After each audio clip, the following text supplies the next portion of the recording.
V8, 5.0, naturally aspirated, 471 horsepower, your Japanese muscle car, Lexus RC F.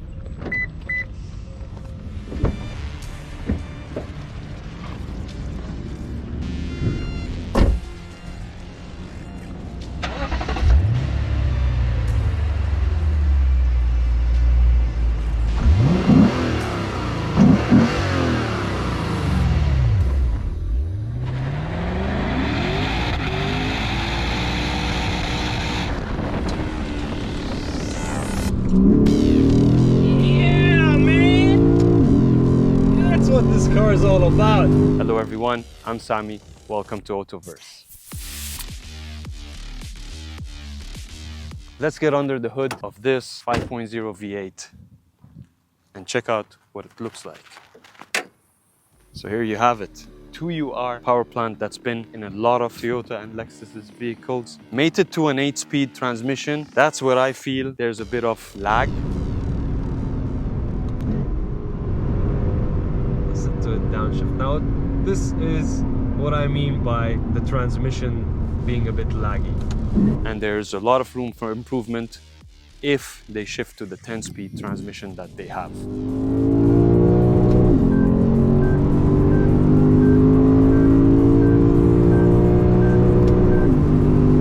Red lines, man! New cars don't even redline.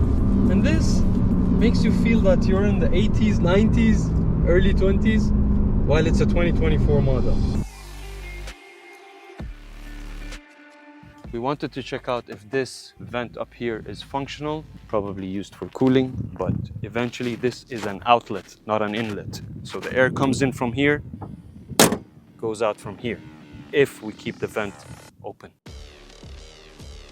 There are a lot of things I like about this car, especially the design, this particular color. But then there are things that I don't understand why Lexus does, which is this face. You see them on the ES, you see them on the LX, you see them on all their trims. So why not give each trim or each model their own identity instead of making them all look alike from the front? On the front of the car, we have the triple LED beam headlight, which looks really nice. I love how it's shaped. I like the edges on the car, very sharp, the design to it. The package on this, the body kit on this is the F package, where you get this blacked out grille. These vents over here are not just for show. These are actual vents and are active. All this allows the V8 in there to stay cool. I counted around 12 Fs on the car. I don't know if there's more. Oh, wait, we have more Fs on the brakes over here. Now, if you know how many Fs there are on this car, please comment below. Getting to the wheels, we have 19-inch wheels and a huge brake system on this thing. 6-piston Brembo calipers and a slotted disc over here.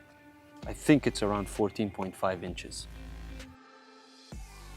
The active fenders over here give it a really muscle look, and the same over here that you have an active vent for cooling the brakes. The lines on the front fender merge with the roof, gives it a really nice design.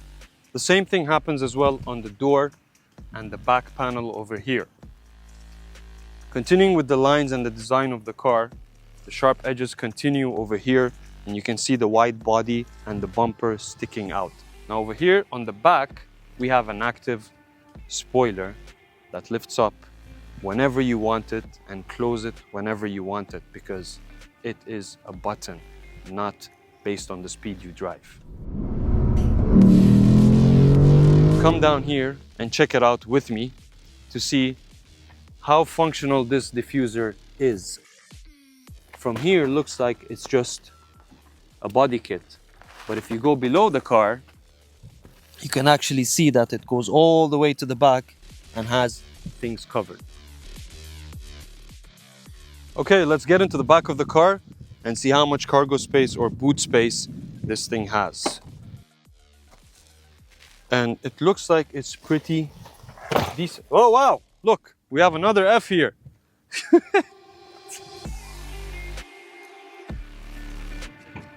Let's get into the back of the car and see if it's actually comfortable or not. Now, getting in is a bit of a struggle because putting your hand in to pull that is quite tight.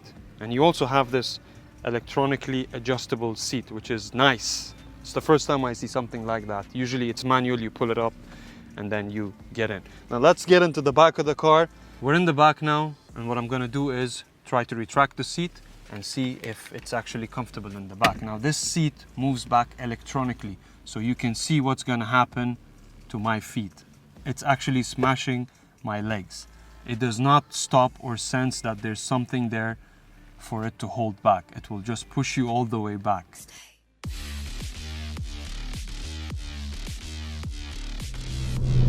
Now let's have some fun with this thing.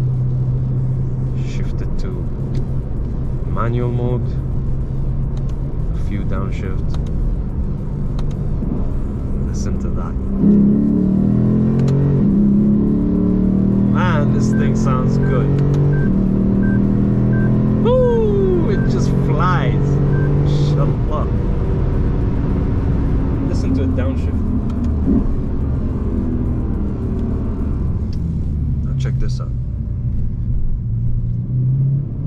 The suspension is really well balanced on it.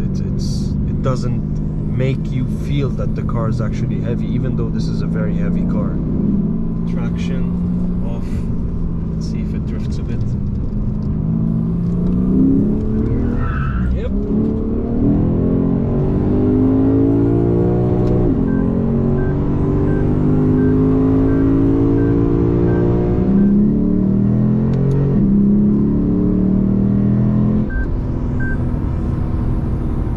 What a beautiful machine.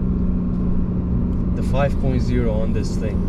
The V8 naturally aspirated engine literally roars like a lion.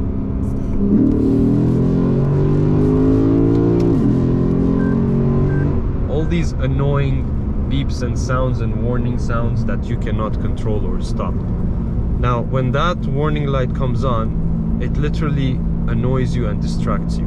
We don't need that. Or give us an option where we can turn it off completely and enjoy driving.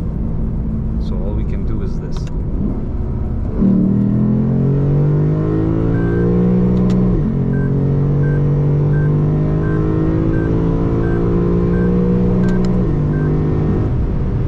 Even their cars from the 90s had the same cruise control system. It's a very nice system, very easy to use, and I actually like it. It's one of those cruise control systems that every time I get in a Toyota or a Lexus, I end up using, as simple as that. And you also have your, of course, adaptive cruise control. Now this thing has 19 speakers in it. For a car this small, I don't know why you need 19 speakers. Well, they always say the more the merrier.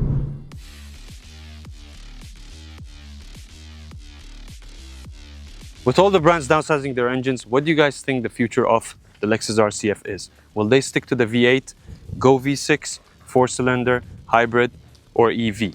Please let us know in the comments below, and do not forget to like, share, subscribe to our channel.